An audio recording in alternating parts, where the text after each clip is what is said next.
नमस्कार। मुद्दा तो है में आपका स्वागत है। मैं हूं आपके साथ ब्रजेश चौकसी। आज मुद्दा है राम का नाम तुष्टीकरण पर संग्राम। जी हां, मोदी सरकार ने 11 सालों में वो कर दिखाया जो नेहरू से लेकर मनमोहन सरकार में भी नहीं हो पाया। ये हम नहीं, मुख्यमंत्री डॉक्टर मोहन यादव का कह रहे हैं। दरअसल उन्होंने मोदी सरकार की उपलब्धियां गिनाते हुए कांग्रेस को आड़े हाथ लिया और आरोप लगाया कि कांग्रेस के शासनकाल में राम के नाम पर दंगे हो जाते थे, कांग्रेस तुष्टीकरण की राजनीति करती थी, लेकिन मोदी सरकार ने इसे खत्म कर दिया है। तो क्या ऐसे सवाल हैं, ऐसे फैसले हैं जो कांग्रेस लेने से बचती रही है? वहीं मुख्यमंत्री के आरोप पर कांग्रेस ने भी जवाब दिया। खैर, मुख्यमंत्री के आरोपों ने अब कई सवाल भी खड़े कर दिए हैं। उन सवालों को भी हम आपके सामने रखेंगे, लेकिन पहले देखिए रिपोर्ट।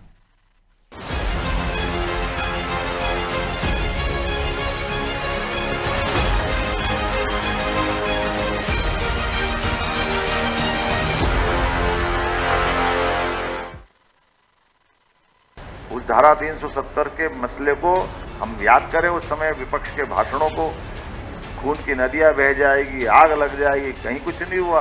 जैसे राम मंदिर में हुआ ऐसा इसमें कुछ नहीं हुआ। प्रदेश के मुखिया डॉक्टर मोहन यादव ने कुछ इस अंदाज में कांग्रेस पर तीखा प्रहार किया। राम के नाम पर जहां कांग्रेस को मुख्यमंत्री ने घेरा, तो मोदी सरकार के 11 साल पूरे होने पर केंद्र सरकार की उपलब्धियां भी गिनाई। इतना ही नहीं, मुख्यमंत्री डॉक्टर मोहन यादव ने जनता के सामने कांग्रेस सरकार और मोदी सरकार की तुलना करते हुए उस अंतर को भी समझाया जिसकी बदौलत आज देश तरक्की कर रहा है। इस दौरान सीएम ने पंडित जवाहरलाल नेहरू से लेकर राजीव गांधी और इंदिरा गांधी से लेकर मनमोहन सरकार को भी जमकर घेरा और आपातकाल से लेकर शाहबानो मामले में राजीव गांधी की भूमिका के साथ सोमनाथ मंदिर के कार्यक्रम में नेहरू के न जाने पर भी सवाल उठाए। साथ ही कहा कि मोदी सरकार ने कांग्रेस शासनकाल से चली आ रही तुष्टीकरण की राजनीति को खत्म करने का काम किया। 2014 से जो हम 15 नंबर की अर्थव्यवस्था में थे, हम देखते हैं कि वित्त मंत्री के रूप में स्वर्गीय मनमोहन सिंह जी अपना कार्यकाल पूरा कर चुके हैं नरसिम्हा राव जी के सरकार के बाद में वो स्वयं प्रधानमंत्री रह गए। लेकिन स्वयं प्रधानमंत्री रहने के बाद भी वो देश की वित्तीय व्यवस्था में किस स्थिति में हमको छोड़ के जाते हैं। सरकार के मामले में तुष्टीकरण समाप्त करके जनता के लिए जो जरूरी है वो सारे कड़े फैसले लेने के लिए बगैर संकोच के आगे बढ़े। कितने प्रकार के फैसले उनने लिए। माननीय मोदी जी ने शुरू से जो कहा कि हम हिंदू मुस्लिम में भेद नहीं करेंगे। मुख्यमंत्री डॉक्टर मोहन यादव ने मोदी युग में शुरू हुई डिजिटल क्रांति का जिक्र किया, तो धारा 370 और 3 तलाक जैसे मुद्दों पर भी कांग्रेस पर वार किया। वही अब कांग्रेस पर हुए बैक टू बैक वार से वो तिलमिला उठी। लिहाजा कांग्रेस ने भी इन आरोपों पर पलटवार किया और मोदी सरकार के 11 साल की खामियां गिनाने में जुट गई। कांग्रेस ने राम का नाम लेके आज़ादी की लड़ाई लड़ी। हमारे समय से ओरछा में राम राजा को सरकार की उपाधि है और हमारे मुख्यमंत्रियों ने जो परंपरा स्थापित की थी कि आज भी उस मंदिर में गॉड ऑफ ऑनर दिया जाता है। तो हमारे समय से समावेशी और बड़ी समृद्ध परंपराएं शुरू की गई हैं, जिनका पालन अभी तक भाजपा की सरकार कर रही है। हमें दुख इस बात का है कि हमारे मुख्यमंत्री और हमारे प्रधानमंत्री जब अपने 11वीं वर्षगांठ पर कुछ बोलने को आते हैं तो वो अपने सिर्फ कांग्रेस का रोना रोते हैं, कांग्रेस के नाम का कीर्तन करते हैं। 11 साल में उनके पास अपनी उपलब्धियां बताने के लिए कुछ भी नहीं। इसमें कोई दो राय नहीं कि मोदी सरकार ने इन 11 सालों में वो चुनौतीपूर्ण फैसले लिए जिन्हें लेने में कांग्रेस की तत्कालीन सरकारें कतराती रहीं, या यूं कहें कि तुष्टीकरण की राजनीति के लिए इन मुद्दों पर गौर नहीं किया। खैर, डॉक्टर मोहन यादव के प्रहार से कांग्रेस आग बबूला है, और हो भी क्यों ना, क्योंकि मुख्यमंत्री डॉक्टर मोहन यादव ने कांग्रेस के जख्मों को कुरेदा है, फिर चाहे बात राम मंदिर की करें या फिर तुष्टीकरण की। ब्यूरो रिपोर्ट, अनादि टीवी।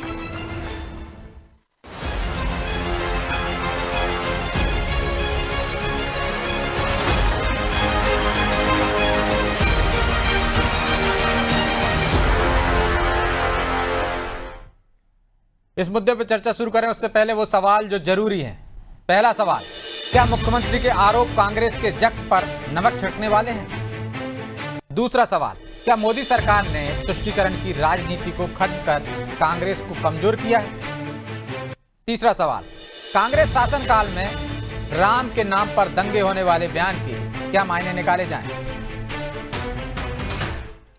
चलिए इन सवालों के साथ इस मुद्दे पर चर्चा शुरू करते हैं। चर्चा के लिए हमारे साथ मौजूद हैं बीजेपी प्रवक्ता वंदना त्रिपाठी, कांग्रेस प्रवक्ता शहरयार खान और वरिष्ठ पत्रकार ललित उपमन्यु। आप तीनों का बहुत बहुत स्वागत है। और शहरयार जी, शुरुआत आपसे ही करते हैं। 11 साल की उपलब्धियां तो बताई सीएम ने, लेकिन नेहरू से लेकर मनमोहन तक के शासनकाल पर सवालिया निशान लगाए। बोले आपके शासनकाल में राम का नाम लेते थे तो दंगे हो जाते थे, आप तुष्टीकरण की राजनीति करते थे, चाहे साहबानो मामला हो, 370 का मामला हो या सोमनाथ मंदिर में नेहरू के न जाने का मामला हो। मनमोहन को भी कटघरे में खड़ा किया ये कह के कि वो अर्थशास्त्री थे, पीएम भी बने, लेकिन हमारी अर्थव्यवस्था 2014 तक 15वें स्थान पर थी और मोदी ने वो कर दिखाया जो पूर्ववर्ती कांग्रेस की सरकारें नहीं कर पाई। दीजिए जवाब। देखिए ब्रजेश जी, मोहन यादव जी ने मोदी जी के 11 साल के कार्यकाल पे ये प्रेस वार्ता करी और उसमें जो कांग्रेस को कोसने का काम करा, उससे साफ तौर पे ये दिखता है ये घृणित और इनकी दूषित सोच है जो इस देश में ये बंटवारे की तरफ ले जाना। आज देश जो विश्व की इन्हीं की बात को मान ले 5वीं अर्थव्यवस्था बन रही है, तो उसमें मनमोहन सरकार का बड़ा हाथ है। रही भगवान राम की, तो भगवान राम का नाम लेके ही देश में आजादी की लड़ाई से लेकर देश के निर्माण में कार्य किया।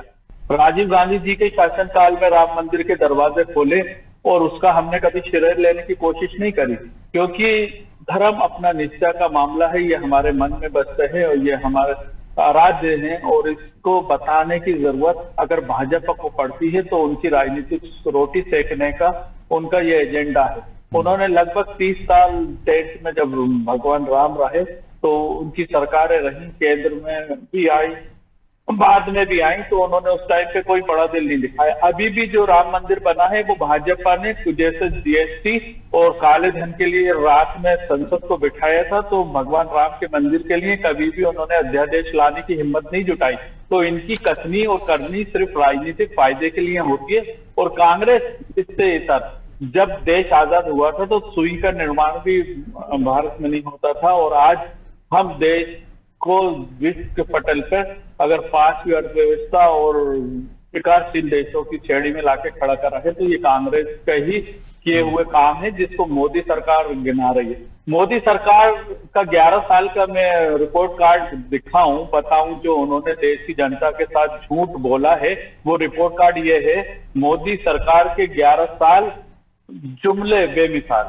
पहला जुमला, हम काला धन लाएंगे 100 दिन में, आ गया क्या? 2 करोड़ रोजगार प्रति वर्ष देंगे, क्या आ गए? हर खाते में 15 लाख रुपए डालेंगे, क्या डल गए? किसानों की आय 2022 तक दुगनी करेंगे, क्या हो गई?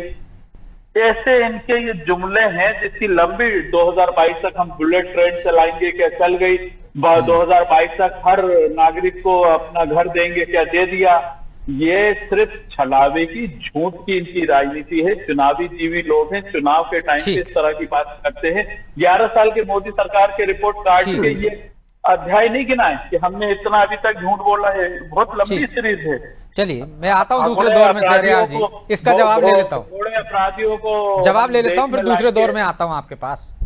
वंदना जी, वो कह रहे हैं राम का नाम लेकर तो हमने आजादी लड़ी, ओरछा का उदाहरण भी दिया, क्या परंपरा वहां डाली गई, और क्या पूर्ववर्ती सरकारों ने ऐसा कुछ भी नहीं किया?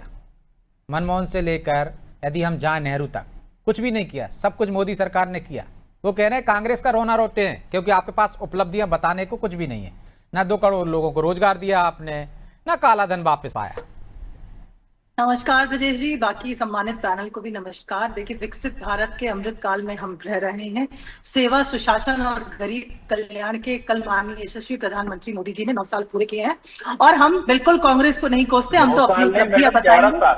हम अपने 11 साल ही बोला है, आपको शायद सुनने में कुछ दिक्कत हुई है। 9 साल बोला है, ब्रजेश जी से पूछ लीजिए। 11 साल संशोधन हो गया, आप दुरुस्त करिए, अपना दुरुस्त करिए थोड़ा सा। भाजपा की प्रवक्ता 11 साल ही बोला है सरकार के वर्षों को याद रखिए।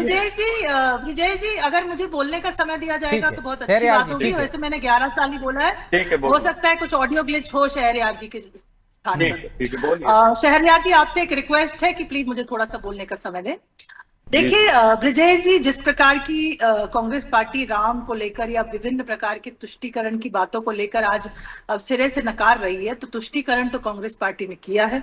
भगवान राम को इन्होंने काल्पनिक माना है। भगवान राम का इन्होंने मंदिर नहीं बनने दिया। धारा 370 का इन्होंने सदैव विरोध किया है। था राजीव गांधी ने। 35 अनुच्छेद 35A का इन्होंने विरोध किया। इन्होंने कभी भी ये कोशिश नहीं करी कि हिंदू मुस्लिम में एकता हो, और इस चीज के कारण ही हमेशा ये लोग आगे बढ़ते रहे। फुट डालो और राजनीति करो, ये इनका सिद्धांत रहा है। आज चाहे कितनी भी बड़ी बड़ी बातें करें कि हम गार्ड ऑफ ऑनर देते हैं, क्या देते हैं। आपने सम्मान कब दिया? आपने मंदिर बनवाया क्या? आपने धारा 370 हटाई? आपने कश्मीर के लिए क्या किया? शहरयार जी बीच में बोलेंगे ना, तो जब आप बोलेंगे तो मैं भी बीच में बोलूंगी, इसलिए कृपया करके अपना ऑडियो ब्रिजेश जी इनसे ही पूछ लीजिए। ठीक है शहरयार जी, आ जाने दीजिए, मैं आपको मौका दूंगा, एक एक का जवाब दे दीजिएगा आप प्लीज जी। ये इंटरप्शन करना कांग्रेस पार्टी की आदत है। अगर इनको ही बोलना है तो इन्हें ही बोलने दीजिए। हमने अपने गरीब कल्याण के क्या कार्य किए, अपनी प्रेस कॉन्फ्रेंस में ये बात बता दी है, और आपने क्या किया क्या नहीं किया उससे हमें कोई मतलब नहीं। हमने 11 साल में क्या किया वो जनता ने देखा, और इसीलिए तीसरी बार यशस्वी प्रधानमंत्री मोदी जी ने प्रधानमंत्री के रूप में शपथ ली। आज हमारी सरकार है, हम सरकार में है, सत्ता में है, जनता ने हमें आशीर्वाद दिया है। हम 4 जातियों को मानते हैं, गरीब, युवा, अन्नदाता और नारी, और उनके कल्याण के लिए कार्य करते हैं। गरीबों के कल्याण के लिए हमने कार्य किया। आज हम एक रिस्पॉन्सिव गवर्नमेंट, अकाउंटेबल गवर्नमेंट और पब्लिक पार्टनरशिप वाली गवर्नमेंट को लेकर आगे बढ़ रहे हैं, और कांग्रेस पार्टी इसको नहीं नकार सकती कि आज 15वीं अर्थव्यवस्था से 4थे नंबर की अर्थव्यवस्था तक अगर हम आए हैं तो इसमें यशस्वी मोदी जी का एक बहुत बड़ा योगदान है। और कल को हम तीसरे बनने की बात कर रहे हैं, सरकारों का भी कुछ योगदान होगा ना? बिल्कुल नहीं बंदना जी, पूर्ववर्ती सरकारों का कुछ तो योगदान होगा ना बंदना जी, है कि नहीं है? और अब क्या तुष्टीकरण खत्म हो गया? तब होता था, अब खत्म हो गया। 60 साल वर्सेस आप 11 साल करेंगे तो रेशो और प्रोपोर्शन में एक्सेलरेशन और गति देने का काम माननीय प्रधानमंत्री मोदी जी ने इस देश के विकास को, इस देश के विकास के संकल्प को और इस देश के, लेकिन आप ये ऐसा कह सकती ना बंदना जी कि पहले धीमी गति से हो रहा था, हमने उसको सुपर फास्ट कर दिया, लेकिन आप कहो कि पहले किलोमीटर हमने तय ही नहीं किया और एकदम आप 100 पे पहुंच गए। मध्य प्रदेश पे आ जाइए ना ब्रिजेश जी, मध्य प्रदेश पे आ जाइए। एक जमाने में मध्य प्रदेश जब कांग्रेस पार्टी के दिग्विजय सिंह जी की सरकार थी तो बीमारू राज्यों में आता था। आज हम विकसित राज्य की श्रेणी में आ गए हैं। तो हम और आप जहाँ बैठे हैं वहां पर भारतीय जनता पार्टी ने क्या कार्य किए वो दिखते हैं। लेकिन कुछ सड़कें बनाई होंगी ना, आपने उनको और अच्छे से बना दिया तो हम तेजी से विकासशील हो गए, लेकिन कुछ तो बनी मिली होगी ना आपको, ढांचा तो बना मिला होगा ना। गति से चल रहे थे, आज हम बुलेट ट्रेन की गति से दौड़ रहे हैं। ऐसा कहिए ना, सिरे से मत नकारिए। कुछ कह रहे हैं शहरयार जी, फिर मैं जा रहा हूं। बिल्कुल इनने काम किया, पर एक्सेलरेशन और गति भारतीय जनता पार्टी की सरकार माननीय प्रधानमंत्री मोदी जी ने। ठीक है, फिर मैं ललित जी के पास जा रहा हूँ। शहरयार जी कुछ कह रहे थे आप? जी उठा रहे। देखिए मेरी बहन अभी दिग्विजय सिंह के कार्यकाल को रो रही थी, तो दिग्विजय सिंह के कार्यकाल में जब 98 नहीं, तब तो जनता ही रो रही थी भाई साहब। 99 से 2004 तक केंद्र में मत याद दिलाइए शहरयार जी, वो सबको याद है। फिर मैं बताता हूँ आपको, कुछ याद नहीं है। अटल बिहारी सरकार में मध्य प्रदेश को कोयला नहीं मिलता था, मध्य प्रदेश के पैसा नहीं मिलता था, मध्य प्रदेश के हिस्से की यहाँ पर जो टैक्स था उस टैक्स का पैसे को रोक के या मनमोहन सरकार में तो शिवराज सरकार को सबसे ज्यादा पैसा मिला है। तो शिवराज जी तो धरने पर बैठे थे मनमोहन सरकार के खिलाफ। मध्य प्रदेश में ठीक है, तो डिबेट ठीक है, अब आपका डिबेट ठीक है। अब जब मैं बोलूंगा तो फिर आप बोल नहीं पाएंगे। नहीं बिल्कुल 30,000 करोड़। चलिए मैं लौट के आ रहा हूँ दोनों के पास। ठीक है शहरयार जी, ठीक है। वो तो मनमोहन सिंह के खिलाफ भी शिवराज सिंह चौहान धरने पर बैठे थे, जो आरोप आप लगाते थे वो शिवराज जी भी लगाते थे। ठीक है, विकसित राज्य है, ठीक है, सिर्फ ढूंढ रहे हैं, इवेंट करते हैं, फिर पंच करते हैं। ठीक है, बताइए ना ललित जी, उपलब्धियों के लिए मुख्यमंत्री मौजूद थे। शहरयार जी प्लीज, वंदना जी मैं लौट रहा हूँ ना आपके पास। वंदना जी, ललित जी उपलब्धियां गिनाने के लिए मुख्यमंत्री मौजूद थे, लेकिन उन्होंने कहा कि कांग्रेस शासनकाल में राम का नाम लेने पर दंगे हो जाते थे, तुष्टीकरण होता था, तमाम तरह की उन्होंने आरोप लगाए। इसके क्या मायने हैं उपलब्धियों में ये कांग्रेस पर हमला करना? ललित जी, आपकी आवाज कट रही, दोबारा रिपीट करेंगे ब्रजेश जी। ललित जी, 11 साल की उपलब्धियां गिनाने के लिए मुख्यमंत्री मौजूद थे, लेकिन उन्होंने नेहरू से लेकर मनमोहन सिंह के शासनकाल पर भी तीखे हमले किए।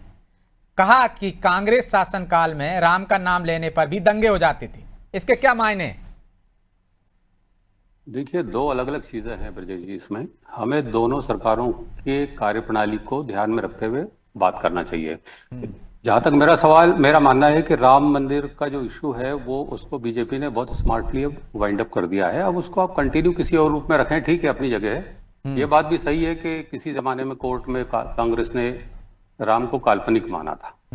मेरा सवाल सिर्फ ये है कि कांग्रेस सरकार जितने भी सालों रही है देश में, 70 साल तो नहीं है, बीच में ब्रेक भी आए हैं, तो अगर कांग्रेस के पास इतना काम का लेखा जोखा है, इतना सारा उपलब्धियां हैं, जैसा कि हमारे शहरयार भाई बता रहे थे, तो मैं आपको याद दिला दूं कि पिछले 8 चुनावों में कांग्रेस ने 200 सीटें क्रॉस नहीं की है। 2009 का चुनाव छोड़ दें जिसमें 206 सीटें आई थी, और उसमें से भी 8 में से 6 चुनाव में 150 सीटें भी नहीं आई है। उसके बाद 10 साल राज करने के बाद भी 3 अंकों के लिए वो तरस रही है। पहली बात है ना, अगर कांग्रेस बहुत अच्छा काम करती या कांग्रेस कोई नतीजे देती तो जनता उनको हाथों हाथ लेती, क्योंकि हमारा जो ताना बाना है लोकतंत्र का, हिंदुस्तान का जो ताना बाना है, उसमें जनता अंतिम सत्य है, जनता ही निर्णायक है। अब हमको ये समझना चाहिए कि 10 साल से बीजेपी की सरकार है या एनडीए की सरकार है, और 10 साल में आप अपने इतने बड़ा 140 करोड़ का देश है, उनको संतुष्ट करने की बात तो छोड़िए, आप अपने परिवार में भी गलतियां करने लगते हैं। उसके बावजूद अगर आपको 11वें साल में 240 सीटें मिल रही है, इसका मतलब है कि आपका 3 तलाक, आपकी 370, आपका राम मंदिर, आपका स्टार्टअप, आपका जितनी भी वो किया है आपने उपलब्धि, उसको जनता ने कबूल किया है। वरना तीसरी बार में 240 सीटें सिंगल लार्जेस्ट पार्टी को मिलने का मतलब बहुत ही कम चांस है। मुझे याद नहीं पड़ रहा है 1984 और 80-84 की जी चुनाव छोड़ दें जिसमें कांग्रेस 385 और 415 सीटें लाई थी, उसके बाद के चुनाव आप उठा के देख लीजिए, बीजेपी इकलौती ऐसी पार्टी। इसका मतलब है कि बीजेपी को जनता कहीं ना कहीं कबूल कर रही है। ठीक है, गलतियां होती हैं और बहुत सारी ऐसी चीजें हैं जो, और राहुल गांधी खुद स्वीकार कर चुके हैं कि उनकी पार्टियों से भी बड़ी गलतियां हुई पूर्ववर्ती सरकारों से। तो गलतियां तो होंगी जब काम करेगा व्यक्ति। तो वो जातिगत मुद्दे पे स्वीकार कर चुके हैं कि हम फलानों के चक्कर में पड़ गए, आपातकाल पर स्वीकार कर चुके हैं वो। हाँ, हमसे ओबीसी छूट गए, हम हिंदू मुस्लिम में लगे रहे, इसलिए 1984 दंगों पर स्वीकार कर चुके हैं वो। हाँ, वो ये स्वीकार कर चुके कि हमने अपनी 10 सालों की सरकार में पिछड़ों का उनका ध्यान नहीं रखा, इसलिए हम पिछड़ गए। तो कांग्रेस को बजाय बीजेपी को कोसने के, एक ये बहुत बुनियादी फर्क बता रहा हूं मैं आपको। बिल्कुल, बीजेपी कभी भी देखना जब कोसती है कांग्रेस पे, जब कांग्रेस उन पर कोई वार करती है, अदरवाइज वो अपने ट्रैक पे चल रही है। ये ठीक है, मैं ऑपरेशन सिंदूर या जो भी हुआ है वो एक तात्कालिक मुद्दे थे जिसपे वो जवाब देना जरूरी था। इसको कांग्रेस भली कहे कि इसको केस करवा रहे हैं, भुना रहे हैं, लेकिन वो तात्कालिक जवाब नहीं देते तो भी कांग्रेस आरोप लगाती कि पिट के घर में बैठ गए। हाँ, सही है ना, वो एक तात्कालिक था। लेकिन जो बाकी लॉन्ग टर्म है, मैं कोई कल्पना नहीं कर सकता। मेरे ख्याल से 40 साल से पत्रकार हूं मैं, और हम लोग सुना करते थे, पढ़ा करते थे, राम मंदिर फलाना 370, कोई कल्पना नहीं कर सकता था, ना पब्लिक में ना विशेषज्ञों में, कि ये चीजें कभी लागू हो सकती है हिंदुस्तान में। किसी भी राजनीतिक दल की ये पहला गणित ये होता है कि मेरा क्या फायदा नुकसान। मैं पहली बार ऐसा किसी सरकार को देख रहा हूं जिसने अपने राजनीतिक हितों को दांव पे लगा के और बड़े बड़े कठोर फैसले लिए। ये तारीफ के काबिल है। मैं पॉलिटिक्स में नहीं जा रहा, कांग्रेस क्या बीजेपी, कांग्रेस के समय भी देखिए ग्लोबलाइजेशन को लाख कोसें लोग, लेकिन ग्लोबलाइजेशन से देश में पैसा आया, देश में पैसा आया तो इस इकोनॉमी में फर्क पड़ा। ये भी सही है कि उसको बीजेपी ने केस करके कंटिन्यू कर दिया और नई नई चीजों में अपनी दिशा में उस चीज को बढ़ा रही है। तो कांग्रेस वो तो हर सरकार कोशिश करती है कि उसके फायदे के लिए योजनाएं आए, चाहे मनरेगा की योजना हो, चाहे सूचना का अधिकार हो, चाहे आईटी हो, तमाम तरह की योजनाएं भी कांग्रेस लेकर आई थी। सरकार को काम तो करना पड़ेगा ना, काम तो करना पड़ेगा। शहरयार जी और उनकी उपलब्धियों पर तो जनता मोहर लगा रही है, आप माने या ना माने आपके ऊपर है, क्योंकि जनता लगातार उनको तीसरी बार चुन चुकी है। तो जब उनको अपनी उपलब्धियां बताना होगा तो आपकी नाकामियां भी तो बताना होगी। और जो ललित जी कह रहे हैं, क्या 70 साल में आपके पास ऐसी उपलब्धियां नहीं है जो बता सको, उनकी उपलब्धियों को मुकाबला कर सको? और अगर थी तो फिर आप पिछड़ क्यों गए लड़ाई? पिछड़ क्यों गए बताइए। आपको 200 सीटें नहीं आ रही, आप 140, 142, 44, 99, 52 इस तरह के आपके आंकड़े हैं। पिछले 3 चुनाव से आप 3 फिगर में भी नहीं आ पाए। ठीक है तो शहरयार जी, मेरा देखिए ललित जी, बहुत सारी बातें हैं किंतु परंतु के पीछे कि 200 से ज्यादा सीटें क्यों नहीं आ रही हैं। हम उनमें जाएंगे तो लंबी बहस हो जाएगी। आज का मुद्दा है मोदी सरकार के 11 साल।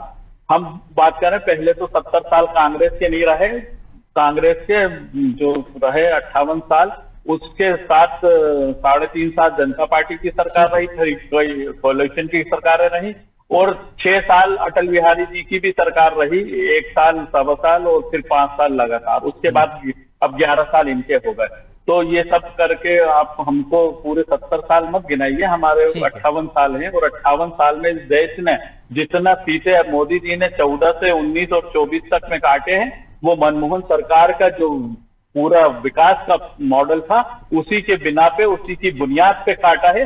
और आज जो चौथी और पांचवी अर्थव्यवस्था की मेरी बहन बात कर रही है, तो उतना, अरे सीधे काट रहे हैं मोदी जी विकास का उनका विकास ही पैदा नहीं हुआ आज तक। वो विकास की चिड़िया का नाम है, वो किसी को नहीं मालूम है भाजपा के। आप बताइए 55 लाख करोड़ का जो कर था मनमोहन सरकार के टाइम पे, आज वो कैसे 1,10,000 करोड़ हो गया? आप बताइए वो कर्ज कैसे खत्म हो गया 11 साल में? ये नहीं बताएंगे देश पे कर्ज। चलिए, माफी चाहता हूं क्योंकि समय की बाध्यता है, इसलिए चर्चा को यहीं विराम देना होगा। आप तीनों का बहुत बहुत धन्यवाद। तो निश्चित तौर पर कांग्रेस भले ही उपलब्धियां ना माने, लेकिन ललित जी जो कह रहे हैं वो सच है। जनता तो उपलब्धियां मान रही है और मोहर लगा रही है। गलतियां तमाम सरकारों से होती हैं, चाहे राहुल गांधी स्वीकारें कि उनकी पूर्ववर्ती सरकारों ने किया है, भले ही कांग्रेस उसको ना स्वीकार करे, लेकिन क्या गलतियों से सबक लेने के बाद आगे बढ़ रही है कांग्रेस? वो सिर्फ बुराई करना या सिर्फ कांग्रेस बीजेपी की उपलब्धियों को नकार देगी, इससे भला होगा क्या? जनता में विश्वास बनाना होगा और अपनी उपलब्धियां, अपना रोड मैप लेकर जाना होगा, तब कहीं जाकर आप पर भरोसा कर पाएगी जनता। बहरहाल मुद्दा तो है, मैं इतना ही, मुझे दीजिए इजाजत और आप देखते रहिए अनादि टीवी। नमस्कार।